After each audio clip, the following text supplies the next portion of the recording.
So let me give you an example of this. Take electromagnetic radiation that we call light, visible light. This bounces off of things and strikes photoreceptors in the back of our eyes, sends electrical signals to our brain, and we see. And so our whole world is, we're surrounded by this electromagnetic radiation that we love. But it turns out there's lots of electromagnetic radiation. We could call it all light, but the thing is that this little strip that we think of as the part we can see is 1/10 trillionth of what's going on out there. So right now, passing through your body is NPR and CNN and gamma rays and X-rays and microwaves, all kinds of things that are completely invisible to you, even though it's the same stuff. Now, why is it invisible to you? Because you don't have specialized biological receptors for picking up on it. So as far as you're concerned, it doesn't even exist. Now, it turns out that not all animals are limited to the same range we are. So, for example, snakes see in the infrared range, so they can see a little bit farther out than we can. And honeybees see in the ultraviolet range, and bees and flowers communicate with each other this way in this range that we can't see. And of course, we build machines in the dashboards of our cars to pick up on radio waves, and we build machines in hospitals to pick up on X-rays and things like that. But we can't see any of that stuff. And so what we're able to experience, what your human experience is delimited by, are the biological receptors that you happen to come to the table with. Isn't that stunning? So it turns out that every animal, as you look across the animal kingdom, has their own window on reality. And the reason is they have different biological receptors. So for the blind world of the tick, the signals that it gets from its ecosystem are heat and the odor of butyric acid. Those are the signals that it's picking up on to figure out what its world is. And for the black ghost knifefish, what it's picking up on is electrical fields. That's what it's getting from its ecosystem. And for the blind echolocating bat, it's air compression waves. And the key is that these are all the signals that it gets. And we have a word for this in science. This little window of your reality based on what you can pick up on is called the Umwelt, which is a German word that means the surrounding world. And the really stunning part is that somehow all of us, presumably animals and so on, imagine that our Umwelt is the entire objective reality out there. So, for example, in the Truman Show, Truman lives in this world that's constructed, usually on the fly, by this intrepid producer. And in the movie, there's a part where an interviewer asks the producer, why do you think it is that Truman has never come close to discovering the true nature of his world? And the producer says, we all accept the reality of the world as it's presented to us. It's one of those rare Hollywood lines that nailed it, right? So here's the thing. I want to do a consciousness raiser on that so we can really get what this is like. So I want you to think about what it would be like to be blind. So let's say you're born blind. What's that like? Do you think it's sort of like a blackness or a hole where vision is supposed to be? So if that's your intuition, it turns out that's wrong. And the reason it's wrong, to understand that, let's take an example, a thought experiment, which is imagine that you are a bloodhound dog. Your entire world is about scent. It's about olfaction, smell. You've got this really long snout with 200 million olfactory receptors housed in there.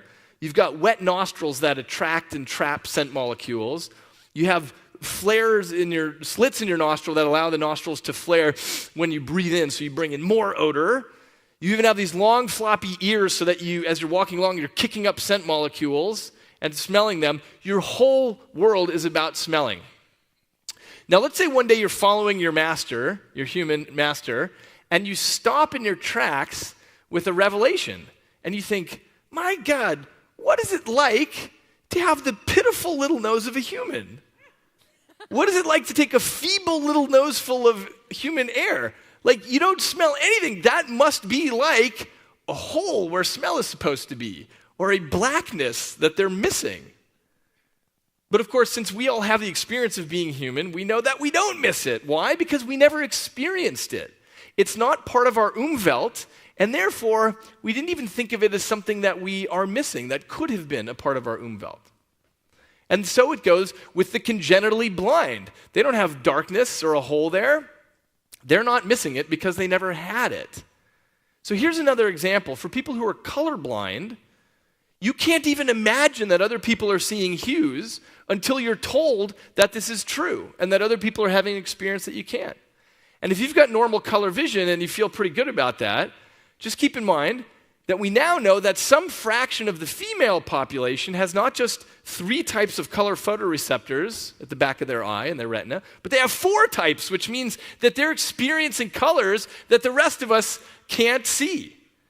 So for those of you who are not members of this small population of tetrachromatic females, you've just discovered that you've got an impoverishment that you didn't even know about and you didn't even miss. So, now to the context of this talk. What I'm really interested in is, as we move forward, how are our technologies going to expand our Umwelt and therefore the experience of being human? So I promised myself as a rule for this talk that I'm not going to extrapolate into the future. What I'm going to do is take innovations that are present right now, things that are happening right now, and ask it in this context about how are we using our technologies to expand our experience of being a human being. So many of you probably know that there are hundreds of thousands of people walking around right now with artificial retinas and artificial inner ears. And this has been a tremendously successful technology. Essentially, you take a camera and you digitize the signal and you stick it on a chip at the back of the retina, which then talks to the optic nerve, or you take a microphone and you digitize the signal and you put in a multi-electrode into the inner ear and you communicate to the auditory nerve. And what these have proven is that we can marry our technology to our biology. But here's the really critical part. As recently as 20 years ago, many or most scientists figured that this wouldn't work. Now, why would they think that? Well, it's because the way that we build these technologies, these chips and electrode arrays actually speak a slightly different language than our natural sensory organs. And so the question is, how is the brain going to figure out this other language that's not quite right and doesn't do all the pre-processing that the retina does or the inner ear does? But you know what? It turned out not to matter. The brain figured out how to understand it, and people can see and hear with this. Now, what's the secret here? Well, the thing to understand is that your eyes and your ears aren't doing the seeing in the first place. Your brain's doing the seeing, and the thing to appreciate is that it is locked in silence and darkness in the vault of your skull. So all the brain ever sees are electrical signals coursing around in giant populations of neurons. That's all the brain ever experiences. It's not seeing the light or the dark out there or the colors. It's not hearing the conversation. This is all that the brain is experiencing and nothing more. But the brain is so tremendously flexible that what it's really good at doing is saying, okay, well, I've got these data cables coming in. I don't know what information is carried on. I mean, we call those data cables the optic nerve and the auditory nerve, but it doesn't know what it is. All it sees is this kind of stuff, but it's really good at extracting patterns and figuring out what to do with them and eventually, amazingly, how to have a direct perceptual experience that it constructs about the outside world. This, by the way, is the great unsolved question of neuroscience, is how you ever convert this sort of thing into private, subjective experience. But in any case, the brain is so good at doing this and so flexible that in my next book, I suggest that this is Mother Nature's great secret, is building this sort of system once, and then you can drop it into any body plan, and it'll figure out what to do. And what I call this is the MPH model of evolution. And I don't want to get too technical here, but by MPH, what I mean is Mr. Potato Head. And the reason I call it this is because it turns out that the brain doesn't care what the peripheral devices are that you plug in. These organs that we know and love, like eyes and ears and fingertips and nose, these are plug-and-play peripheral devices. And you can put in anything you want into the system, and the brain will figure out how to use it. This is really stunning, but true. And the reason we know this is because when you look across the animal kingdom, you find lots of different peripheral devices. So, for example, snakes have heat pits, those black areas underneath the eyes. Those are heat pits. That's how it detects the infrared. The black ghost knifefish that I showed you has electrosensory organs all up and down its body, things that we don't have. That's what allows it to detect its Umwelt. This is an animal called the star-nosed mole. This thing in front of it is its nose, which is essentially made up of 20 fingers. And this mole burrows through dark tunnels and feels the world with its 20-fingered nose. That's a weird peripheral device to plug in, but it works just fine. So it turns out cows, as well as birds and insects, they have magnetite, which allows them to orient to the Earth's magnetic field. So because they have that, they're able to operate on it, whereas we don't, and so we're unaware of where the magnetic field is oriented.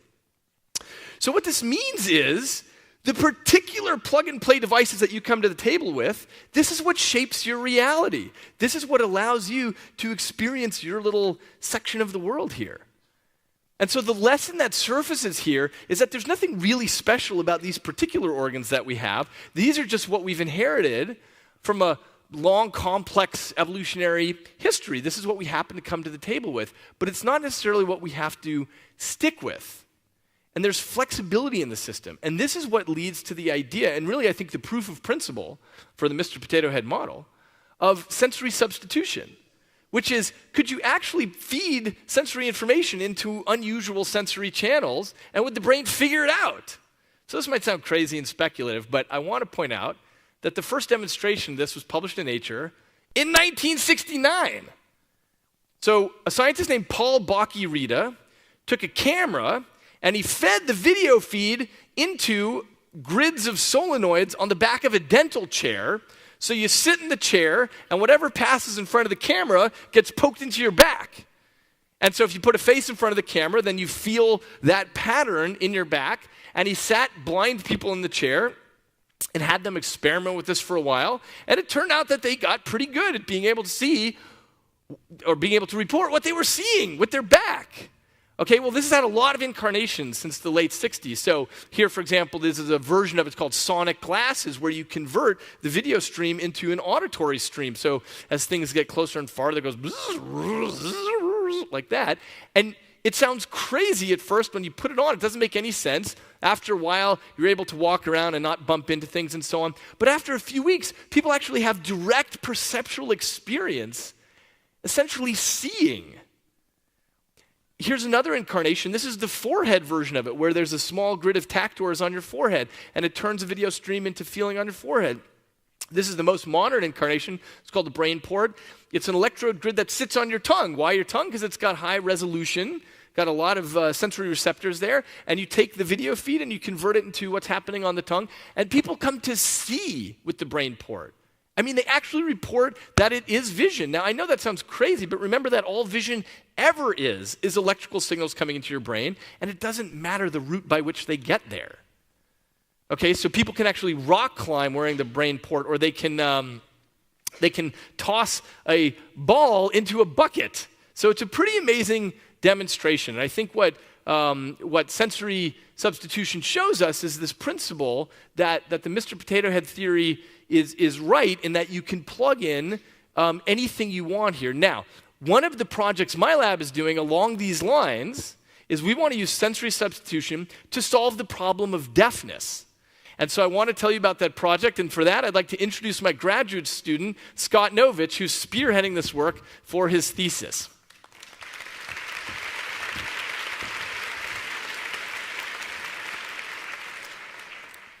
Hey everyone. So the application that you see David running behind me is a demonstration of how we envision sound-to-touch sensory substitution to work.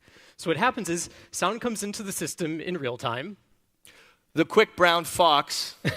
It gets compressed and then mapped to some sort of wearable device, such as a vest. And this vest has an array of tactors on it, which could be little vibrational motors. And those vibrational motors here are represented by these black boxes, which light up according to how much they're being stimulated. Jumped over the lazy brown dog. Was that jumped over the dog? Yeah, fine. Yes. Right. I don't even know the expression. So we started working on the system a while back. We were building all sorts of complex electronics to make it happen. And then we had this epiphany. It's not 2008 anymore. We actually have all this technology right here in our pocket. So what I have here is an actual copy of the same application that's running. And not only that,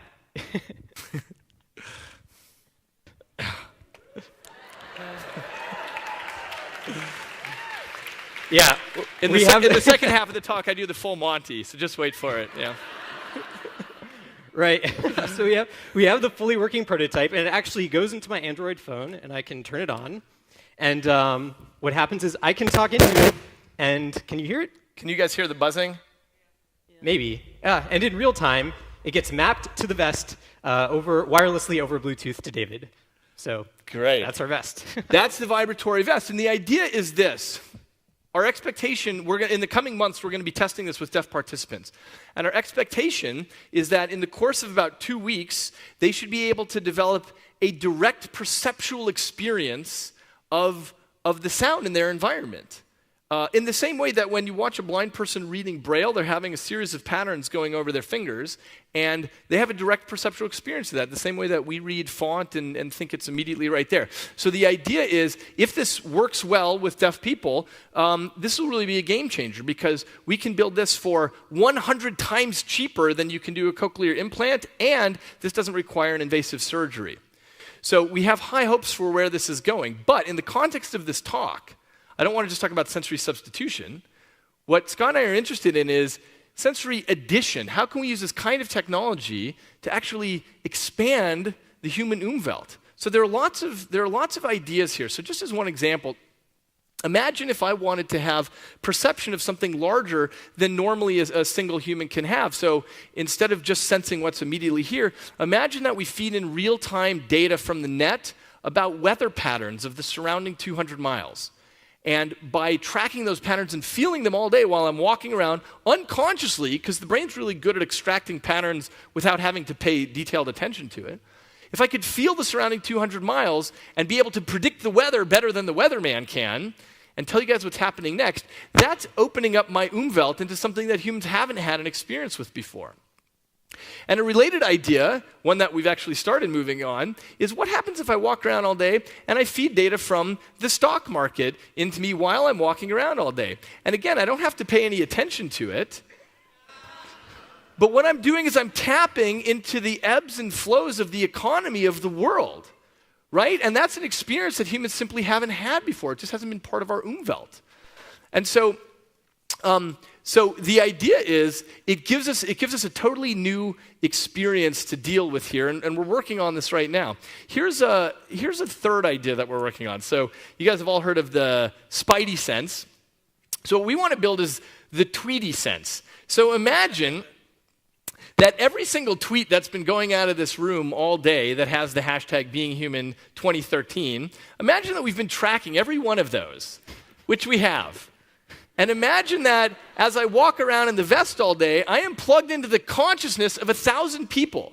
Because what I'm getting is the sentiment of 1,000 people who are all experiencing something, but I'm feeling that sentiment as I'm walking around and doing other things. And I know when things are ebbing and flowing there. So, and if we really wanted to blow up on this, one of the things that we've been thinking about a lot is that, Twitter really has become the consciousness of the planet, in the sense that the ideas that people really care about most, those trend up above the noise floor and rise to the top. So imagine now that you want it to be plugged in not just to 1,000 people, but you wanted to expand your Umwelt to the entire planet. And you wanted to know what's going on at any time. So you compress 500,000 tweets per second through some natural language processing, and all day you walk around and you're feeling what's going on. And you'd be, oh, something bad just happened in Kenya. And you would know that before anybody else. That's the idea of the Tweety sense, and the idea is that you would become very worldly in a sensory sense. Now, who wants to be plugged into the consciousness of the world? Who knows? But that's one of the things we're experimenting with. Thank you very much, Scott. Okay, so that's the idea with sensory substitution. And it turns out ours is just one of many projects happening all over the planet with this sort of thing. So one popular thing that many biohackers are doing is implanting neodymium magnets into their fingertips, and then suddenly you become aware of the electromagnetism around you. So there are, I think, at least 1,000 people who've done this so far. And the idea is then, let's say there's a power transformer, you can feel the shape of the electromagnetic bubble around that. And you feel the shape and the size and the strength of it, and some people even describe you feel the color of it because of the frequency of the electromagnetism. And people can do things like, repair their electronics just by feeling where there's power running through the cables without having to break out their multimeter. And that's one way of expanding the human Umwelt. This in the lower left is Neil Harbison, who is born colorblind, and so he set up what he calls the iBorg, which is a color camera that converts different wavelengths, colors, into particular sounds that he experiences through bone conduction. And so now he goes around the world and really enjoys and experiences color. This is his girlfriend, Moon Rebus, who puts what she calls the speedborg into her earlobes so she can do motion detection of everything around her, and she can stand in a crowd and really feel what's happening with the crowd. And really, there is no limit that we can think of to the number of sensory expansions that we can do, like 360-degree vision or infrared or ultraviolet. Wouldn't you like to experience that? Or not just expansions, but additions, things that are absolutely new things that humans have never experienced before. And so the bottom line is the human Umwelt is on the move. We are now in a position, as we move into the future, of getting to choose our own plug-and-play devices. And we're no longer a natural species in the sense that we don't have to wait for Mother Nature's sensory gifts on her time scales. But, nature, just like any good parent, has given us the tools that we need to go out and construct our own experiences.